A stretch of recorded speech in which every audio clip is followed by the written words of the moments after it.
चतुर 4 जगह डूबते हैं। तो मनुष्य सबसे बुद्धिमान प्राणी है, लेकिन ये डूबता भी 4 जगह है। और उसी डूबने के चक्कर में आज इसने पर्यावरण को इस तरह संतुलित कर दिया कि आज हमारे कोरोना की दूसरी लहर में हमारे यहाँ भी आप लोगों ने देखा ऑक्सीजन की कितनी बड़ी मारामारी थी।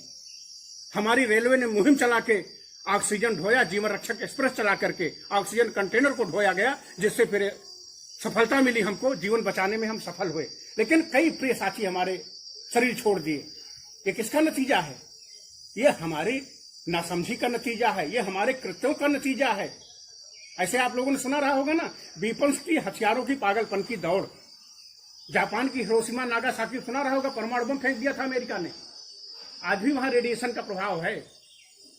अगर आपके दरवाजे फूल खिलेगा तो खुशबू हमको भी मिलेगी, हम आपसे राजी हो या ना हो। लेकिन अगर कहीं हमारे पड़ोस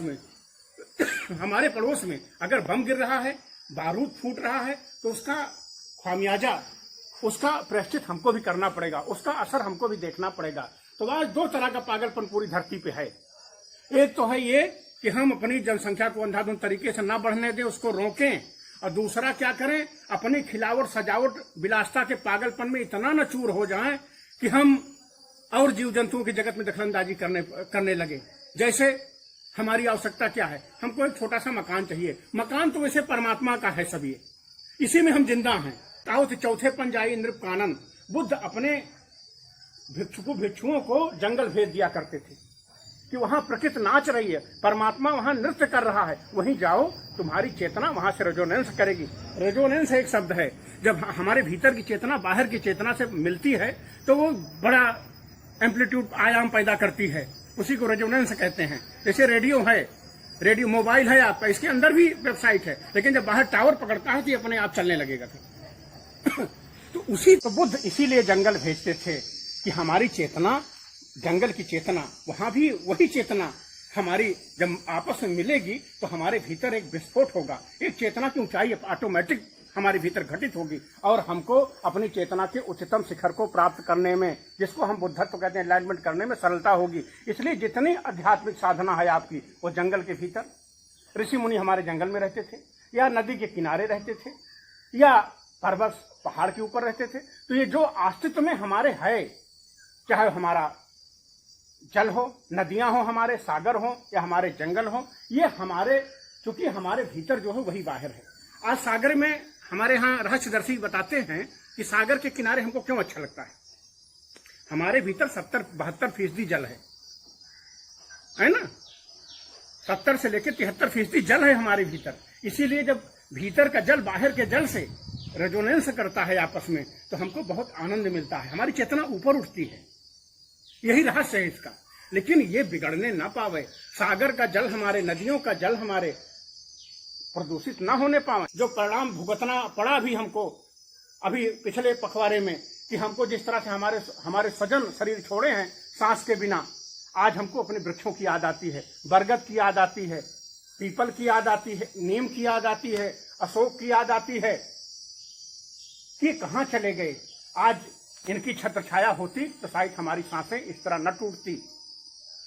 और साथियों, जिह्वा स्वाद में हम खाना अपना खाएं, वेजिटेरियन भी हैं, नॉन वेजिटेरियन भी हैं, लेकिन एक मर्यादा बनाई गई, एक सलीका बनाया गया है।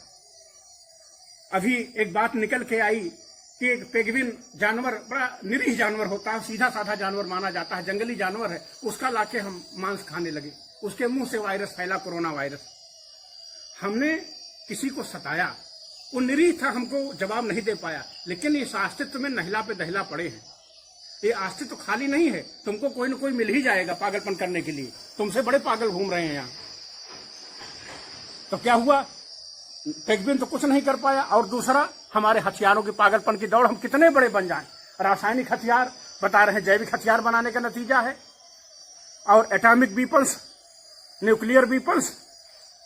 अगर इन पागलपन में हम फंसेंगे तो आज हमारे विकसित विकासशील देश दोनों के संकल्प लेना पड़ेगा आज के दिन, कि अगर हमको धरती को बचाना है, अपनी मानवता को बचाना है, जीवन को बचाना है, तो हम जिह्वा के स्वाद बस अपने सलीके में रहेंगे, अपनी मर्यादा में रहेंगे। हमारे पूर्वजों ने भी मर्यादा निर्धारित की थी। ऐसा नहीं कि सबको अनुमति, सबको मार डालो आप। मांस तो मनुष्य को, क्या मनुष्य खाने लगेंगे आप? मानव को थोड़े खा जाएंगे?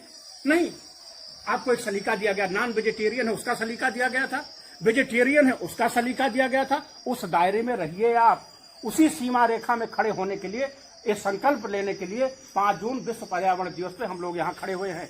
तो आज यहाँ पे हम संकल्प लेंगे कि हम लोग वृक्षारोपण करेंगे अपने अपने घरों में। हम अपनी विलासता बस अंधाधुंध मकान का निर्माण, अंधाधुंध दुकान का निर्माण उस हद पे नहीं करेंगे कि हम वृक्षों को काटना पड़े हमें। और दूसरी चीज, अपने जीवा स्वाद को इस तरह रखेंगे हमारा जीवन चले, जियो और जीने दो। हम इस संकल्प को यहाँ पे दोहराते हुए इस पर्यावरण दिवस पे, विश्व पर्यावरण दिवस पे यह संकल्प लेते हैं, जब तक जिएंगे हम तब तक न पर्यावरण को हानि पहुंचाएंगे न किसी को पहुंचाने देंगे। इसी संकल्पना के साथ जय पर्यावरण, जय हिंद, जय भारत। धन्यवाद। 6 मिनट हुआ है।